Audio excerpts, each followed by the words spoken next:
CM 365, all about Carnatic music.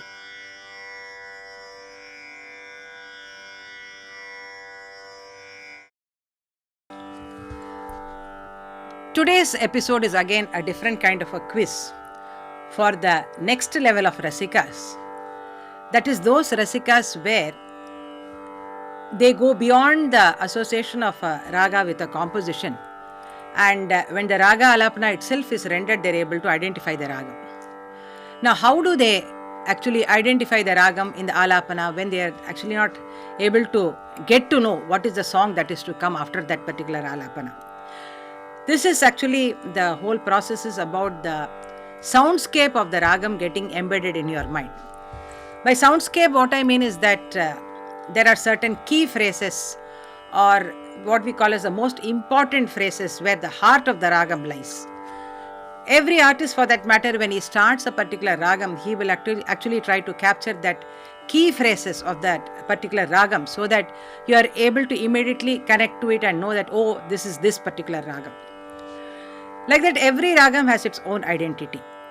And here again we could say that this could be like, compared to a family where you see that some ragas may be closely resembling one another, and some ragas you see that they don't have any connection at all to one to another, in the sense that totally they have different colors and hues and colors that they exhibit. Sometimes we see that there are very small subtle differences which lead to two ragas happening, and the identification becomes quite complex and so on. But nevertheless, we, from our listening experience, what we do is that when certain phrases are rendered, for example, if you take a ragam like Ritigola, for example,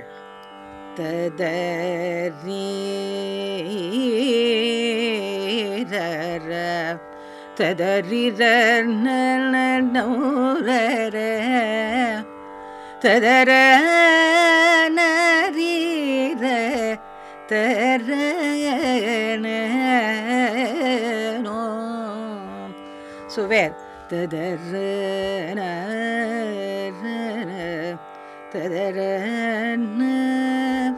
these are all something very exclusive to Ritigola. There are some other phrases after that when we keep developing the Alapana, which may be commonly shared by other ragams also. But every ragam has got certain exclusive phrases, which actually give it that face, the recognition that you get when you look at some person. Whenever you look at the hands, legs, or other parts of the body, you don't get to recognize the person. It is only through the face that we recognize an individual. That way, every ragam also has its face, and only when the artist brings to you brings to you the face of that particular ragam in the first few phrases, you are able to identify it. If he keeps beating around the bush and tries to handle the phrases which are also there as part of other ragas, it will definitely be a confusion. So, and any great musician, any established musician for that matter, will definitely only try to bring in these key phrases as the opening phrases of his particular Alapana. Now today, I am going to sing to you a few phrases of some important ragas, and let me see whether we are able to identify these phrases as belonging to a particular ragam, irrespective of, or rather not trying to connect it to any composition, but by themselves, the movement of the swaras, the movement of the phrases, that soundscape, with that are you able to identify this ragas that I am going to sing now. Let's get going.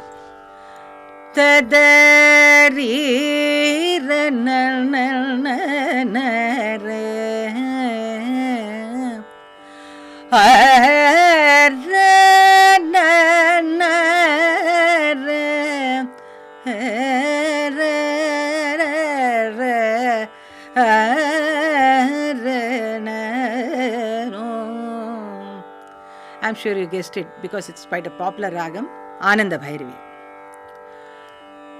Now we'll go to a slightly tricky raga, in the sense that there are many ragas which sound quite similar to this, so you have to have a intent here to identify it. Tadari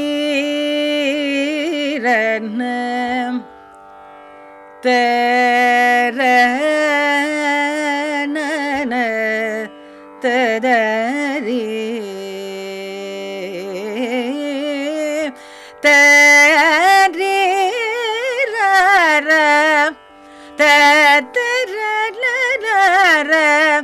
tadari ri ra tadara ri ra.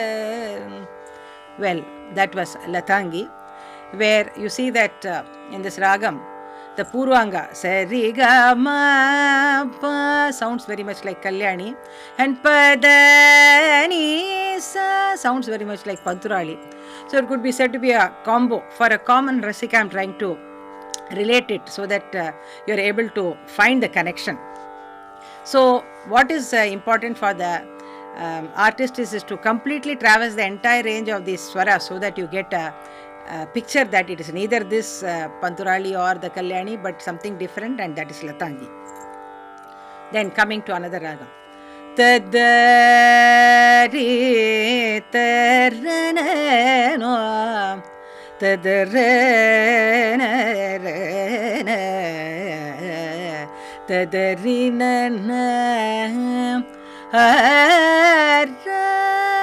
So these are our very distinct phrases of this ragam. I am sure you would have found out that this is Begada. Now let's go to a slightly rare ragam. Tadari ra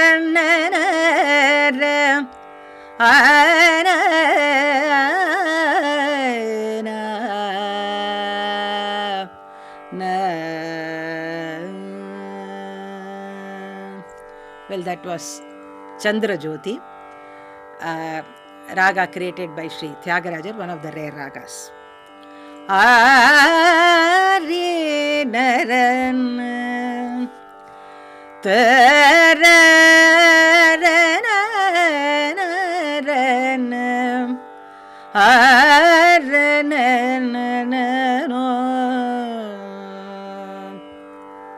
another rare ragam created by Sri Tyagarajar, but nevertheless it became very popular later, where other composers have also composed.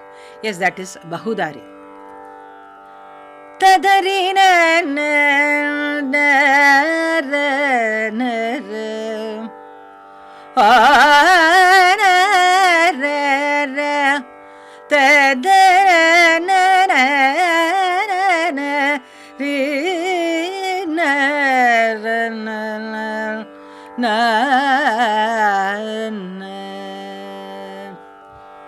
that was Dharmavati, another ragam which is not too popular, but there are a few compositions as well.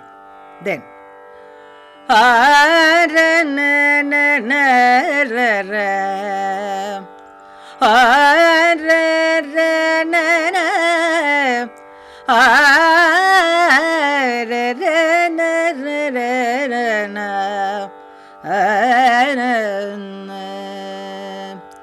that is again a ragam Malaya Marutam, which was created by Tyagarajar, and his compositions as well as some compositions after that also there. Then coming to the next ragam, the final one,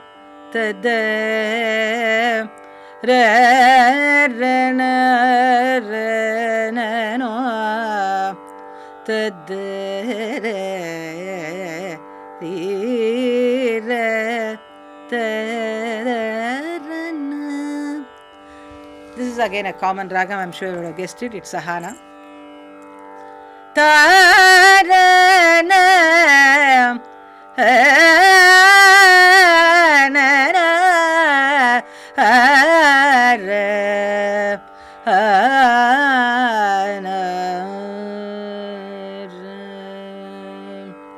That was Hamsanandi. Now, in these ragas, you would have observed that for you to identify ragams like Ridigaula, Begada, Sahana, Ananda Bhairavi, these are fairly easier compared to a ragam like Dharmavati or Latangi because of the fact.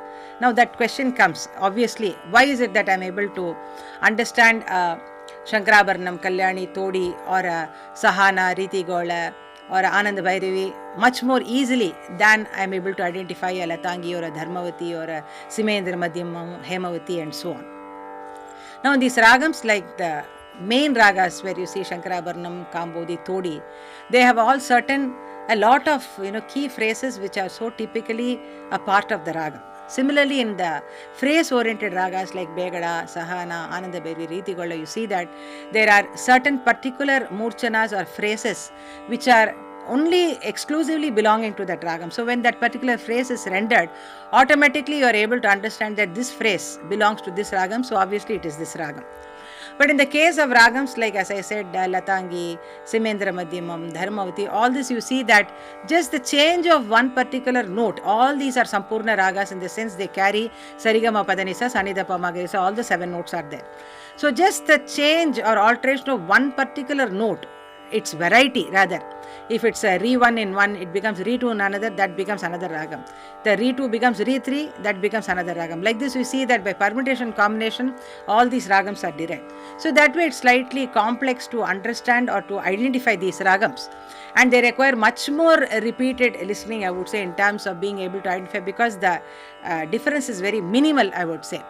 And in Pratimadhima ragas, again, there is the concept of the fact that the Pratimadhima actually does not lend much in terms of the colors and shades as much as the Shuddha Madhyama renders. So that's a different subject, of course, but for your understanding, the ragas belonging to the domain of Shuddha Madhyama, there the difference between one raga to another is also very much visible because of the kind of gamakas which are incorporated on the Shuddha Madhyama.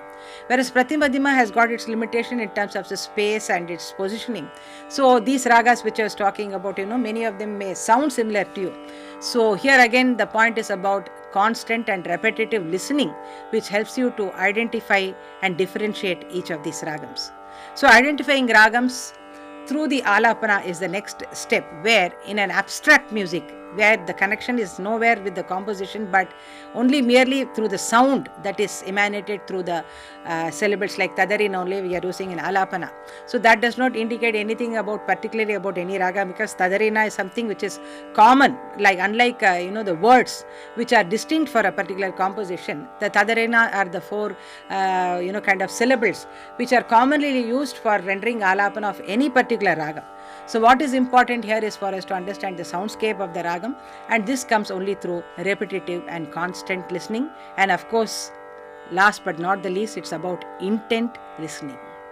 CM 365, all about Carnatic music.